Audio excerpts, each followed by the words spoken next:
For those not already obsessed with him, Mateus Asato is a Brazilian guitarist. He's Brazilian, who was educated at Musicians Institute in LA. He's toured with Tori Kelly and Jessie J, and is just one of the loveliest players around. It's obvious he can do anything. He's flashy, but he possesses this innate sense of maintaining that flash in the service of making stuff sound beautiful. He has that elusive ability to only use his superpowers for good.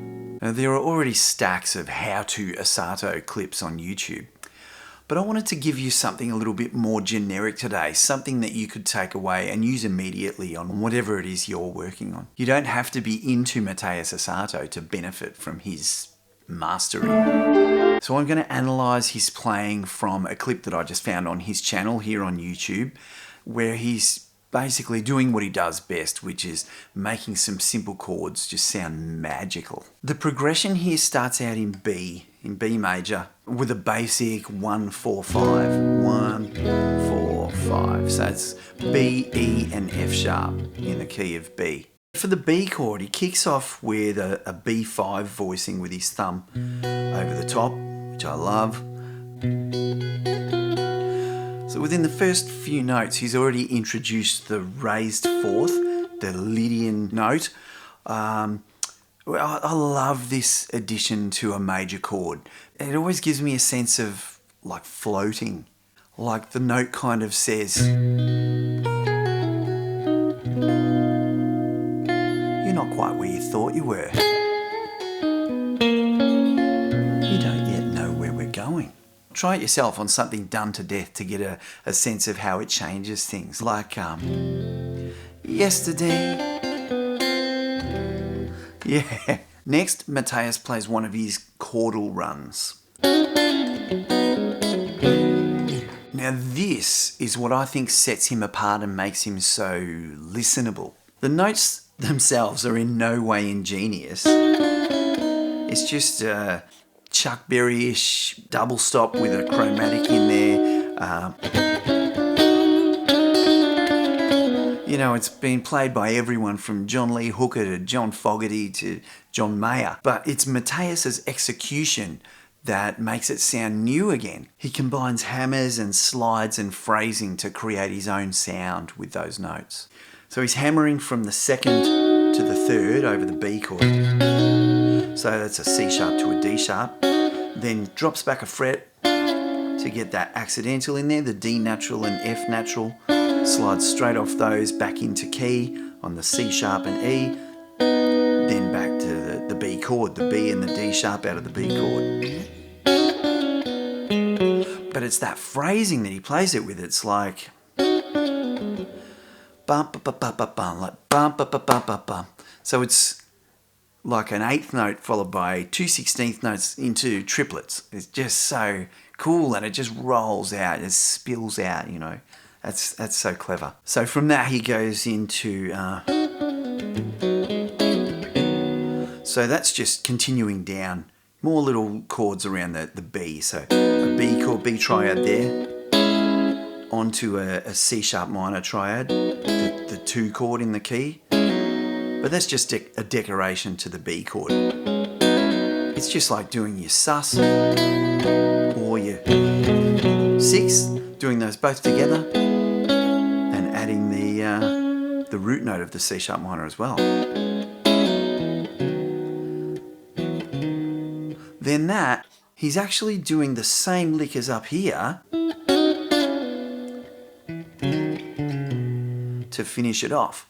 So it's the same lick played down an octave, and that little pattern is something that Matias uses an awful lot in a couple of different ways, which we'll see more of shortly. The clever thing here is, as he lands back on the 1 on the B note of his big B chord exposition,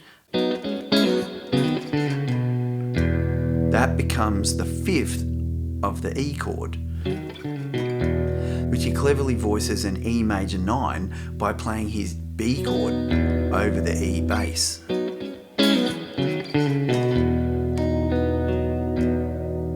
Beautiful. So then he slips in and out of an E major 7 voicing, just these 3 notes.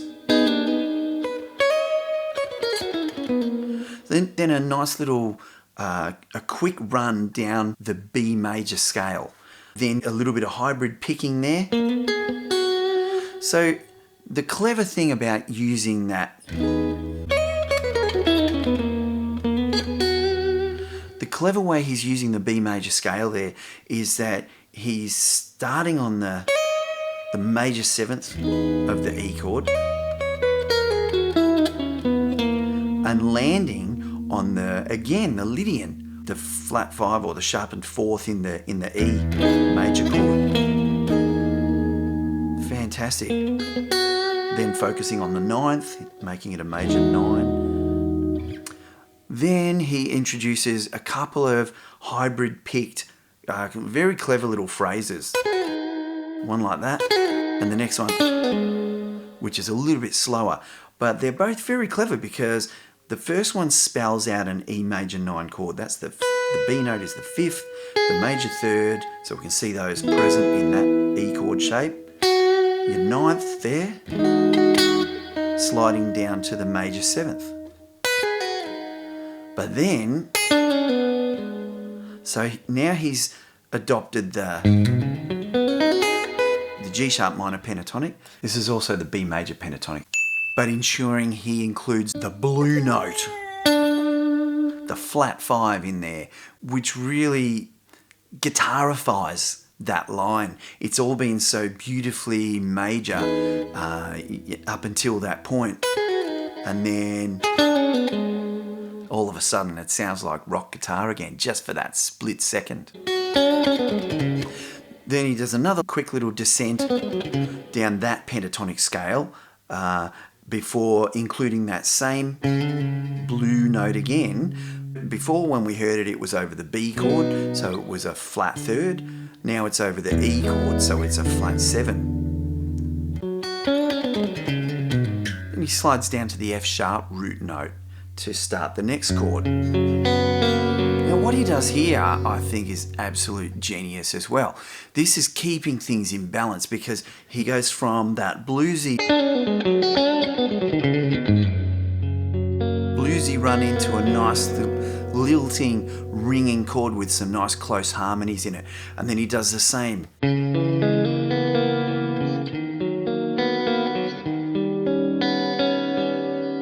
So this is Matias keeping it all in balance.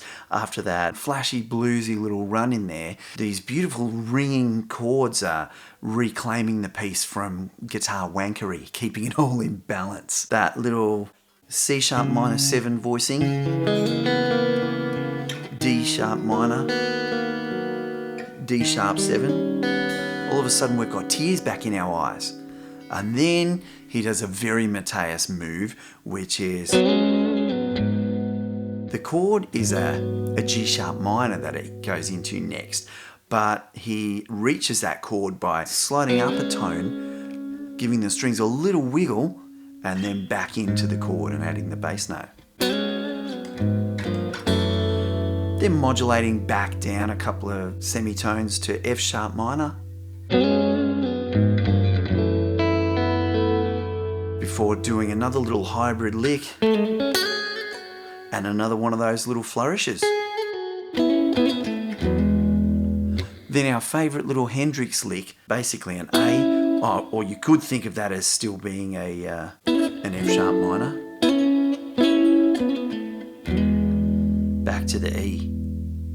Next, Matias reprises his theme, but this time descends